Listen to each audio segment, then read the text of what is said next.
Halo semuanya, Malam Pencabut Nyawa bukan sembarangan film horor yang rilis akhir-akhir ini. Mungkin ini bukan pertama film horor berbalut fantasi di Indonesia. Seperti Dread Out yang juga ada fantasinya, tapi film Malam Pencabut Nyawa bener-bener gokil.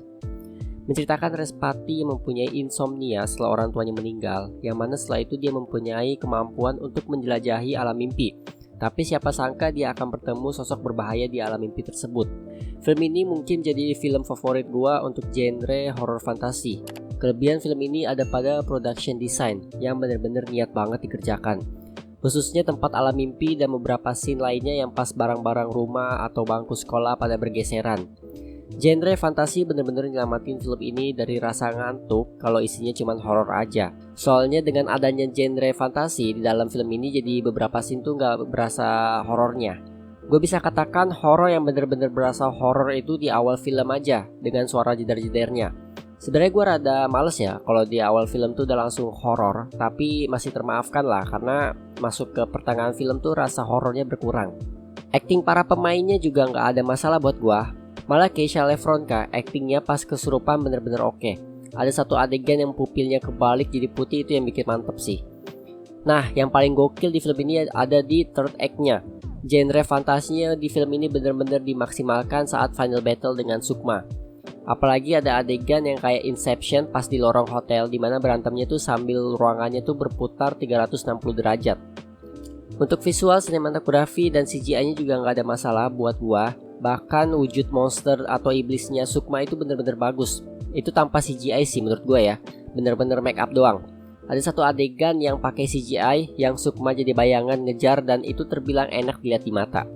Beberapa transisi juga yang jadi kelebihan di film ini. Apalagi kalau di awal film itu transisi pintu, itu keren sih. Meskipun bukan hal yang baru, tapi dilakuin di Indonesia itu patut diapresiasi. Sayangnya film ini masih ada beberapa kekurangan pada alur ceritanya. Di awal film, alur ceritanya itu menurut gue terlalu banyak kasih informasi yang belum selesai gue proses tapi langsung ngasih informasi baru lainnya. Kayak ada adegan si Respati ini kena teror ngelihat mayat ibu dan bapaknya di dunia nyata. Abis itu gak lama kemudian dikasih lihat Respati bisa ngelihat alam mimpi orang lain. Dua hal ini yang menurut gue rada mengganggu alur di awal film. Terlebih lagi adegan lihat mayat bapak ibunya itu gak ada dimension atau gak dikasih penjelasan secara detail kenapanya. Bahkan kehadiran Wulan yang nenangin Respati agak membingungkan. Apa dia benar-benar nyamperin Respati atau itu cuma penglihatan dia doang. Lalu ada beberapa cerita yang bolong, yaitu bagaimana bisa karakter Abdul ini nemu orang-orang yang berasal dari desa Bongjowoso. Gua rada lupa nama desanya, kalau salah ya tolong perbaiki aja ya. Soalnya korbannya kan banyak ya, tapi nggak dijelaskan cara ketemu korbannya ini gimana. Ya gue curiganya sih si Sukma yang ngasih tahu, tapi nggak ada adegan yang nunjukin seperti itu. Terakhir, pemanfaatan kekuatannya Respati di alam mimpi ini yang kurang dimaksimalkan.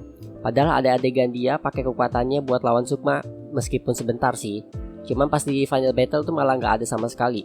Overall, ini film genre horror fantasi yang gokil. Gak perlu banyak adegan horror yang terus-terusan. Hal yang bagus untuk memperbanyak adegan fantasinya di film ini, apalagi di bagian akhir film. So itu saja review dari gue. Terima kasih bagi yang sudah menonton, like, comment, dan subscribe. Gue Rakis, signing out.